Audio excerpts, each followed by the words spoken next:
On raconte qu'un rat court dans les coulisses de l'antre. Je pensais que ce problème avait été réglé par 2 fois. Comment se fait-il que cet enfant vous échappe encore? Il est impensable que ce garnement arrive à esquiver tous les regards de l'antre. Je ne peux me permettre de quitter mon poste. Les invités arrivent, et c'est mon rôle de les accueillir comme il se doit. De plus, je dois gérer un autre problème. Un vilain petit canari qui sème le trouble en cuisine. L'antre n'a jamais connu de telle pagaille. Trouvez-les, c'est votre dernière chance. Si ces enfants ne font pas partie du menu, c'est vous qui viendrez combler la carte. Personne n'est jamais parvenu à fuir l'antre. Tous ceux qui ont essayé ont fini par se faire attraper ou dévorer, et peut-être même pire. Chaque voyage dans ce bateau de l'horreur mène aux pires cauchemars que vous pouvez imaginer. Et chaque fuyard a dû affronter les plus terribles créatures. Parmi toutes ces échappées infernales, il y en a bien une qui mérite toute votre attention. Celle d'un jeune garçon confronté aux pires visions de ce lieu lugubre. Son malheur commença peu de temps après sa fuite du dortoir. Alors qu'il était sur les traces d'une précédente prisonnière, il tomba dans les profondeurs de l'antre. S'il y a bien une chose à craindre sur ce bateau, c'est les eaux troubles et les habitants silencieux qui y résident. Pour survivre, le fugueur dut échapper à la terrible grand-mère, et au cours d'une féroce bataille, lui ôter la vie pour poursuivre sa route. Ce monde ne connaît pas la pitié, il faut tuer avant d'être tué. Mais alors qu'il croyait être débarrassé du danger, le garçon se fit attraper par le concierge, qui l'emprisonna pour l'empêcher de nuire à l'équilibre de l'antre.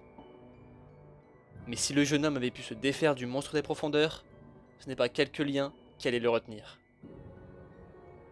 Alors qu'il était déjà remonté des eaux profondes, le fuyard fit une nouvelle chute brutale dans les étages inférieurs de l'antre. Dans son malheur, il croisa la route des Gnomes, des petits lutins courageux qui n'hésitèrent pas à aider le garçon. Grâce à eux, il allait pouvoir redémarrer la salle des machines et ainsi gagner les étages supérieurs. Mais pour cela, il dut trouver plus d'alliés, qu'il alla chercher aux 4 coins des machineries. Réussissant même à tromper la vigilance du concierge, le monstre aveugle à l'ouïe surdéveloppée, le fugueur rencontra suffisamment de petits lutins pour s'enfuir de ce lieu poussiéreux. À son arrivée, il découvrit le repère des Gnomes et leur secret. Ces créatures amicales sont des enfants, du moins ce qu'il en reste. Néanmoins, le fuyard ne pouvait rester ici. Il devait gagner la sortie. Ce qui le mena sur le plafond d'un ascenseur. Cette machine allait le mener là où les pires cauchemars prennent vie, les appartements de la dame, un lieu maudit où chaque reflet peut te tromper. Nous voilà dans la résidence, le 3e et dernier DLC de Little Nightmares. Notre voyage touche à sa fin. Mais les frayeurs ne sont pas finis. Ici, la peur porte un masque, et elle maudit tous ceux qui passent devant un miroir.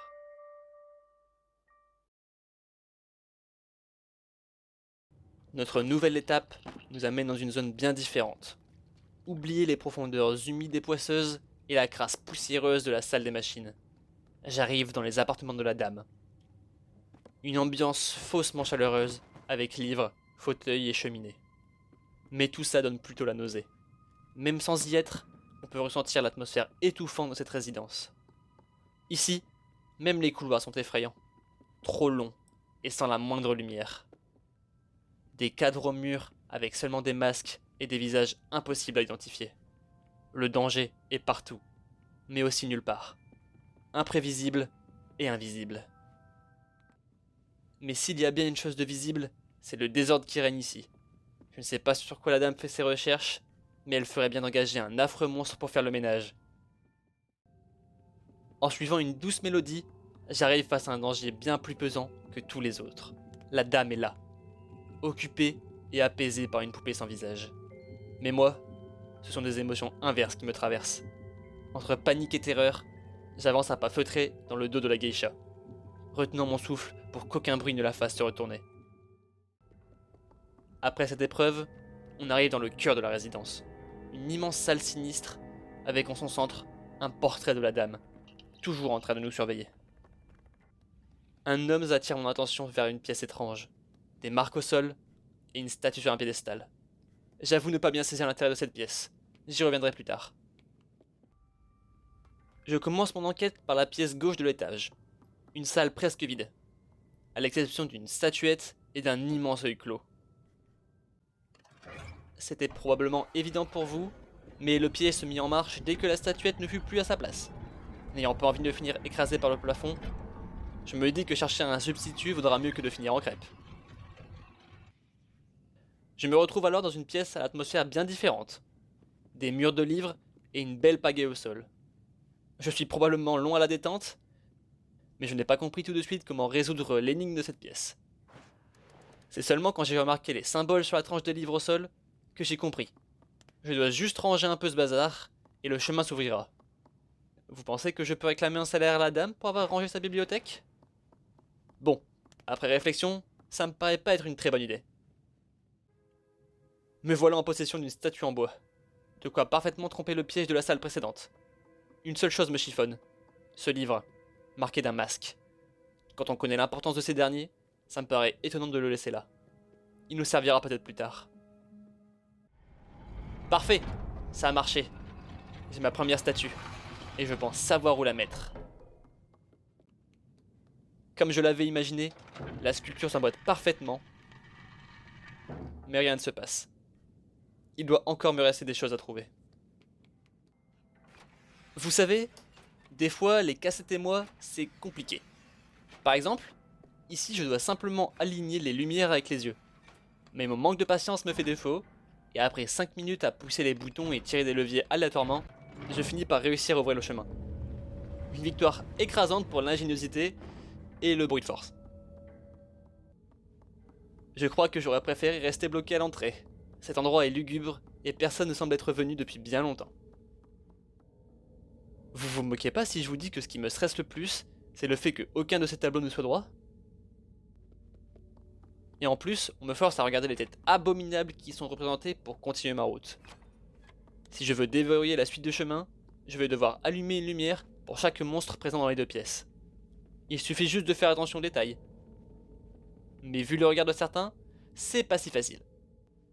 Enfin, le mystère ne me résiste pas longtemps, et je parviens à trouver une seconde statue. Sauf que pour pouvoir l'emmener, je vais devoir déjouer la vigilance d'un regard pétrifiant. Je ne crois pas avoir le choix de toute façon. Si je veux fuir, je dois le faire. Heureusement que ce n'est pas ma première rencontre avec un de ces pièges. J'arrive à m'en sortir, mais pas sans avoir frôlé la mort. Je me dépêche donc d'aller déposer la statuette sur son piédestal. Ceux qui ne m'ouvrent toujours pas la porte. Mais par contre, ça fait sauter le courant. Il ne manquait plus qu'un peu d'obscurité pour que ce cocktail de terreur soit parfait. En plus, j'ai la mauvaise impression de ne pas être seul dans les ombres. Je ferais mieux de ne pas traîner ici. Maintenant que plus aucune lumière ne fonctionne, je vais peut-être pouvoir régler un détail qui me dérangeait tout à l'heure. Le livre au masque doit bien avoir une place quelque part. Et si je n'entends plus la boîte à musique, ça veut dire que la dame n'est plus là. On aura peur de son départ après, d'accord? D'abord, essayons de trouver le livre qui va de pair avec celui-ci. En revanche, il y a bien quelque chose qui m'inquiète. J'avais plusieurs fois l'impression d'être épié depuis les ombres, et je rencontre la source de mon angoisse. Des enfants composés d'ombres et portant un masque. Je suis prêt à parier qu'ils ne seront pas aussi amicaux que les Gnomes. Enfin, il me suffit de les braquer avec ma lampe torche pour qu'ils disparaissent. Après de longues recherches dans les sombres couloirs, j'arrive finalement à trouver où ranger le livre étrange. Dès l'instant que ce dernier rejoignit sa paire, un mécanisme s'enclencha, révélant une pièce secrète. À l'intérieur, des secrets encore plus sombres. Un tableau énigmatique, un vase malsain et des silhouettes de pierre affreusement réalistes. Les enfants amènent le chaos, et je ne fais pas exception. Briser ce vase me semble être la meilleure action à faire ici. Maintenant que les cendres sont libérées, je ferais mieux de partir d'ici, avant qu'un esprit ne me maudisse ou que la dame ne me retrouve. Je retourne donc sur mes pas, avec une clé, pour déverrouiller la dernière chambre que je n'ai pas encore visitée. Les enfants ombres y sont bien plus nombreux, et l'espace se réduit peu à peu. Je ne peux pas éviter les confrontations, et j'éclaire chaque silhouette s'approchant trop près de moi. Espérons que les piles de ma lampe tiennent le coup. J'arrive à slalomer entre mes poursuivants et à me réfugier loin du danger. Enfin une pièce calme. J'ai pas pu résister. Je découvre d'ailleurs un nouveau mécanisme secret en piétinant le piano, ce qui me permet de récupérer une bouteille marquée du symbole de l'œil, un collectif bonus du DLC. Mais ce qui m'intéresse le plus se cache dans l'étrange représentation de l'antre, la dernière statue. Il ne me reste qu'à aller la déposer avec les autres, et je pourrai enfin quitter ces appartements de malheur. J'arrive face à de nombreux miroirs brisés. La dame reste fidèle à ses principes, on dirait. En parlant d'elle, je finis par la retrouver, son regard plongé dans son reflet, contemplant son horrible visage. On comprend mieux la destruction de tout miroir. Laissons-la se torturer à se regarder. Nous, on doit...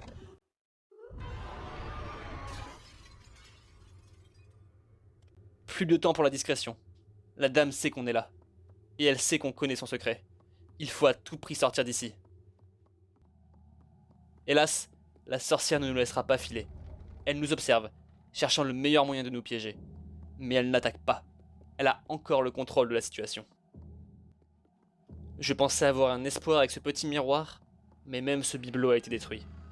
Pour m'en sortir, il va falloir lui échapper. La confrontation serait perdue d'avance.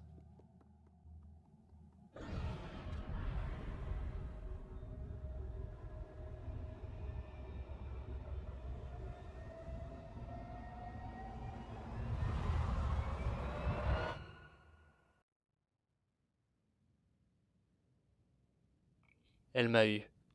La dame et l'antre ont gagné. Je suis devenu un Gnomes. Voilà le sort auquel s'exposent les enfants qui découvrent le secret de ce lieu. Peut-être que les gnomes m'accepteront si je retourne au refuge. En tout cas, il vaut mieux ne pas rester ici. Après avoir cherché mon chemin dans les couloirs sombres, j'arrive, guidé par la lumière et l'appel d'un autre lutin, dans une pièce de la salle à manger. Un endroit que nous avons déjà vu, mais depuis un autre point de vue. Une saucisse, simplement posée au sol, qui sera proposée à un monstre affamé, qui arrivera bientôt. Alors qu'on pensait que le voyage du fugueur le mènerait à la liberté, on dirait bien qu'il risque de croiser le chemin d'un autre enfant, guidé par une faim insatiable. La boucle est bouclée, et le destin du fugueur brisé. La résidence n'offre pas de victoire, juste la certitude que tout était écrit, depuis le début.